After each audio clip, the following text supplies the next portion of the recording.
Everybody, this is the Sunday after Easter. We call it the second Sunday of Easter.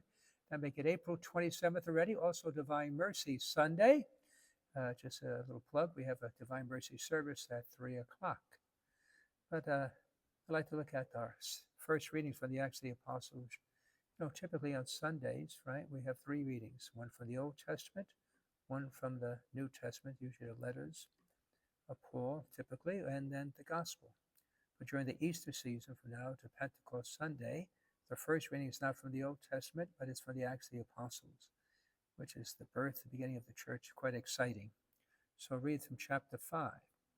Many signs and wonders were done among the people at the hands of the apostles. They were all together in Solomon's portico. None of the others dared to join them, but the people esteemed them. Yet more than ever, believers in the Lord, great numbers of men and women were added to them. Thus they even carried the sick out into the streets and laid them on cots and mats, so that when Peter came by, at least his shadow might fall on one or another of them. A large number of people from the towns and vicinity of Jerusalem also gathered, bringing the sick and these disturbed by unclean spirits, and they were all cured. I'm fascinated by the early church, and I tried to do a little reading about the early church, trying to understanding how this minuscule church following, really 12 apostles, actually down to 11 with Judas, how did they grow? No money, no power, no influence, nothing.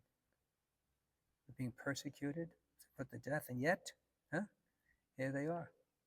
So the beginning was the boldness, their preaching, but the preaching wasn't merely just preaching, because we like to hear preaching, no offense. Maybe back then, not having TV, maybe it wasn't more interesting, like debate and discussion. So probably a little different, but really what was the game changer largely was, one, they care for the poor. They notice how they care for their work for charity, what they did, how they sacrificed, their example. And also here, though, it's even before that, it is the healings, the miracles. Nothing gets people's attention if you're healing people. That's it. It sort of backs up what you're saying. How do I know you're right? Well, you do miracles. No one else can do that. So it's quite impressive, isn't it? At least I think so. And so what's interesting we have here, they even carried the sick unto the streets and laid them on cots and mats, so that when Peter came by, at least his shadow might fall on one or another of them. Now Jesus told us before he left that greater signs that you would do, greater things that you do that I have done. And this is almost greater than Jesus. In a way, this is just his shadow. The one with the hemorrhage, he at least touched his garment, but here, just a shadow fall upon them and Peter. And I embellish this one, or not embellish it, but really fascinating, because it talks about our Catholic devotion, our prayer to saints, seeking their intercession, right? Here they go. They brought the sick in a way to Peter. Why did they think he can do something, right? They didn't go directly to God. They went to Peter, right? And they asked that it's just a shadow, and he was cured. And so we have our relics, right?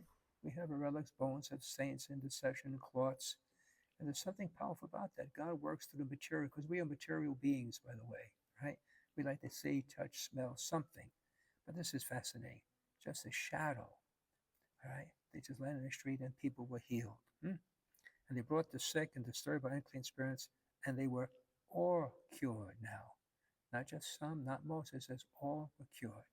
So this really helps your business. You supports your claim of who Jesus is when they begin to heal.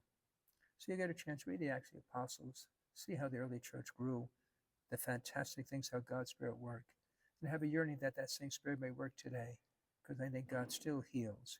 Do not be discouraged when our prayers seemingly don't go unanswered, but let's believe that He is with us. So have a beautiful second Sunday of Easter, and again, may you receive God's mercy on this Divine Mercy Sunday. God bless you.